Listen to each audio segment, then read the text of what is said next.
Hey, Storypillar friends. It's me, Meg. And no one else for once, since Sneak, Bean, and Sparky decided to have the, quote, most epicest fake snowball fight in the Galactiverse and spent the last 6 hours chucking giant marshmallows at each other's faces. And now they're completely covered in goo and sleeping off their sugar crash in that corner. But anyway, Chicken Tray, thanks for coming to this week's Story Sip. That's when we take another listen to one of your favorite Season 4 stories while we, or at least I, get everything in order for Season 5. So pull up a comfy chair, preferably one without any marshmallow guts. Ugh. Ew. Yay, marshmallow snowball fights. Anyway, let's take another listen to Little Hippo, Big Swim from July 2025.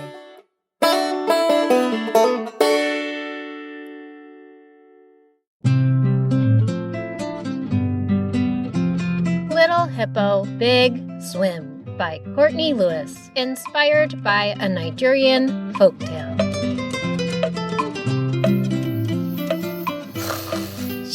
A familiar round snout nuzzled Adaku awake from her nap under the exposed roots of a mangrove tree.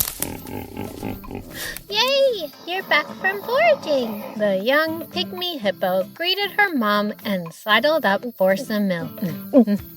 Ah, yummy! Just as she finished her snack, her mom said, "Okay, let's go." Go? Adaku scampered under a gigantic leaf. She was about the size of a bulldog and almost as wrinkly, so she was excellent at hiding in the brush in the evenings while her mom went off in search of food. But going anywhere herself? Well, not so much. The Niger River Delta where they lived seemed big and wild, and honestly, kinda overwhelming. We are going to the river bite for your swimming lesson. Adaku's mom nudged her to her feet. Come, Adaku. Or we could stay here and roll in the dirt and watch clouds pass over the moon. Huh?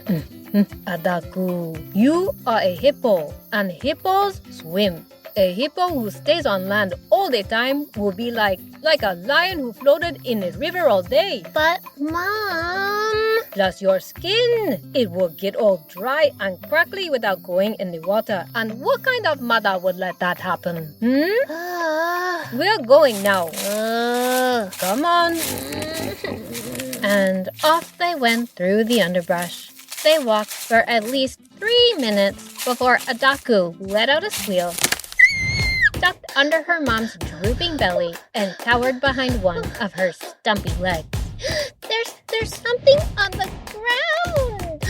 She peeked out and got another glimpse of a long yellow squiggle. Mom, we have to go back right now! Heart racing and chubby body shaking, Adaku gulped some air.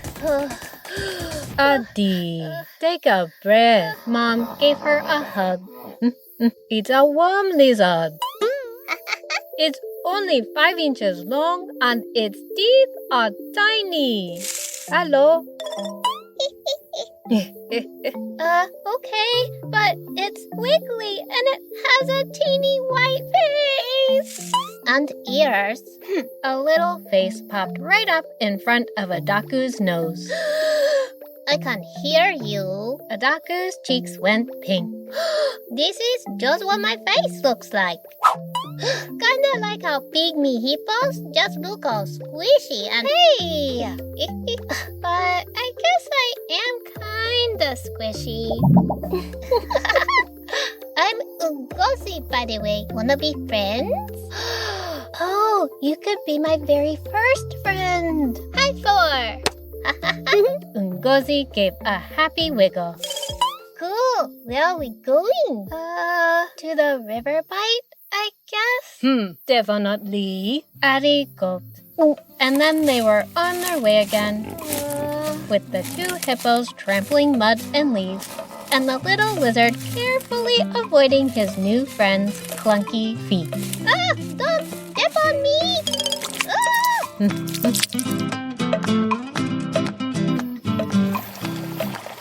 Oh, so shiny! Adaku looked out at the smooth black water and admired the shimmery parts where the moonlight hit just right. Oh. Then she remembered she was supposed to go in there and not sing. Oh. She heard the calls of red colobus monkeys high in the trees and pictured the crocodiles that might be lurking just under the surface. But before she could get too worried, something caught her eye. What's that? What's what? Ngozi slithered onto her back for a better look. On the bank just down the river stood something tall, something that was swaying and kicking, and why is its head bigger than my whole body? Adaku froze. She shook as its thin red lips stretched into a smile. Adaku's stomach clenched as the panic took hold. Okay, we really have to go back this time. She started to run, wishing her legs were long and lean like the giraffes in her mom's stories. Hold your hippos a minute, Adi. But that big head with legs is gonna eat us. Adaku's eyes were as wide as a rhino's rear. Take a deep breath, Adi. Her mom gave her another hug. And maybe count to 10? Ngozi patted her leg. 1, 2, 3, 4, 5, 6, 7, 8, 9, 10. Can we go now, please? No, I meant count slowly. Okay, 1, 2, 3. Adaku really didn't understand why they were still standing there so calmly, but she did notice the huge-headed thing hadn't come any closer, and in fact, didn't seem to be paying them any attention at all. It just kept kicking and spinning in circles. Whoa. So, she'd finished counting to 10 at a somewhat normal pace. 8, 9, 10. Her thumping heart calmed enough that she could listen to her mom and her new friend explain. That is just a local Igbo man. Her mom nuzzled her ear. What? That is not what you told me people look like. You completely left out the part about the humongous head. Ngozi tried really hard to keep a straight face, but his tubular body shook with giggles. No, silly. That is just his mask. What? Mom hid a smile behind a droopy fern. Igbo people make them to honor their chiefs or remember their ancestors. And they dance. Ngozi shimmied and spun. He's just practicing. If you say so. Adaku dug a toe into the mud. And now that we are all completely safe, time for your swimming lesson. Mom splashed into the wide river. Come on, I promise you'll float almost even without trying. Well, Adaku lingered at the edge of the shimmering water. Oh, come on, Adaku. Ngozi scurried up onto a dry branch by the shore to cheer on his new friend. Let's go, Adi. Let's go. Let's go, Adi. Let's go. But Adaku felt the same old clenching and pounding take over her body yet again as she backed away from the river. I know I'm a hippo and hippos swim and I definitely don't want my skin to get all dry and crackly, but I really don't think I can do this and counting to 10 isn't gonna cut it this time. Well, how about listening to your favorite song? Ngozi dangled from his perch. That's what calms me down when I freak out. Mom spun in the water. Ah, good idea. I'll hum your favorite bedtime song, and it will make you feel all warm and fuzzy inside.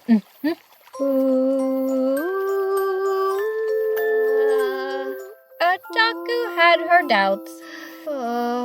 Lots of doubts. But she took a couple of tentative steps into the cool river anyway. Okay. Trying not to tremble, she inhaled one more deep breath, sloshed in farther, and... Okay.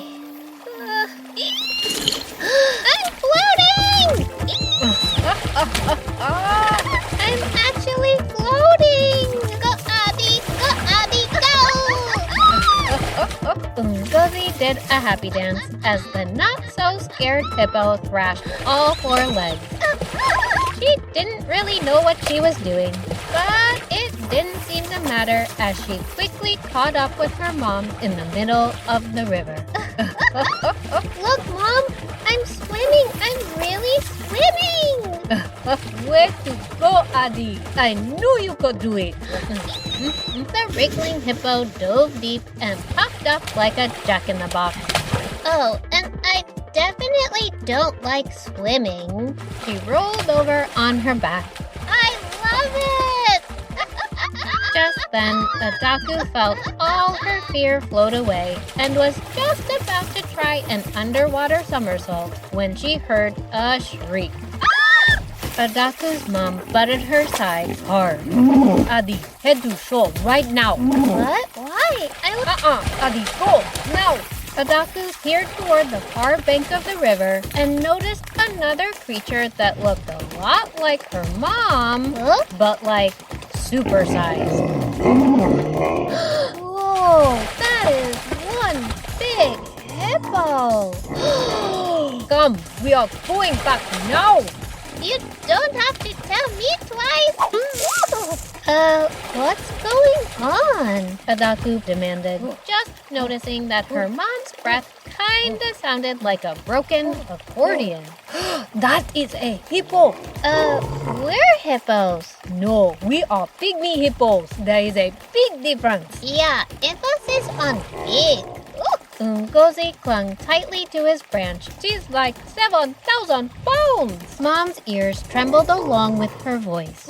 I'm sure she's not 7,000 pounds. No, your mom's right.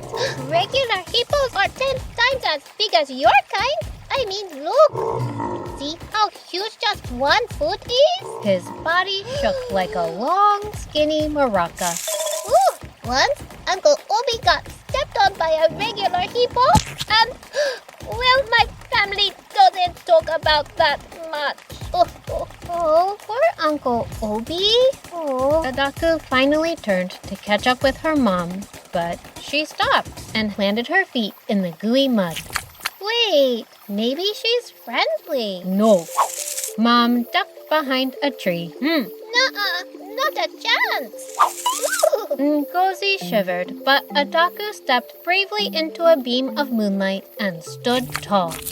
Well, maybe you two should count to 10 and hum your favorite songs, because... Addie galloped toward the river. What? Huh? The ginormous hippo is all the way on the other side. And besides... She leapt. It's women time, baby! She landed in the world's biggest belly flop and waved a leg in the air. Hello, over there!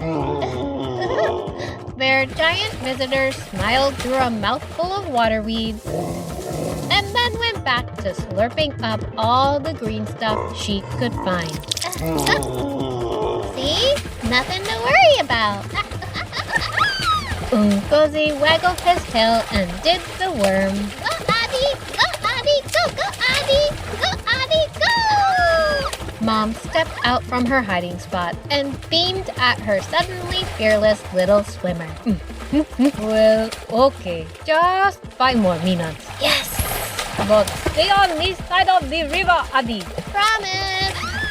Adaku waved at her mom, then splish-splashed into the deepest part of the river and started working on her backstroke. Come on, Ngozi! No, we're souffle. The end.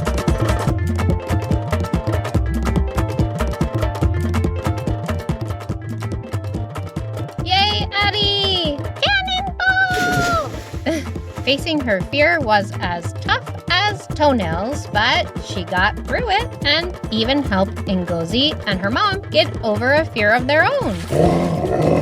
Have you ever faced a fear? My biggest fear is getting stuck in a giant jar of peanut butter. So just let me know if you see any ginormous, sinister-looking jars wandering around. Although that one sounds kind of cute. Anyway, grown-ups, if you and your kids had fun splashing around with Addie and Ngozi today, please send this story sip to someone else who might enjoy listening. Simply open this episode in Apple Podcasts or Spotify, click on the 3 dots to the right of the title and select Share. That's it!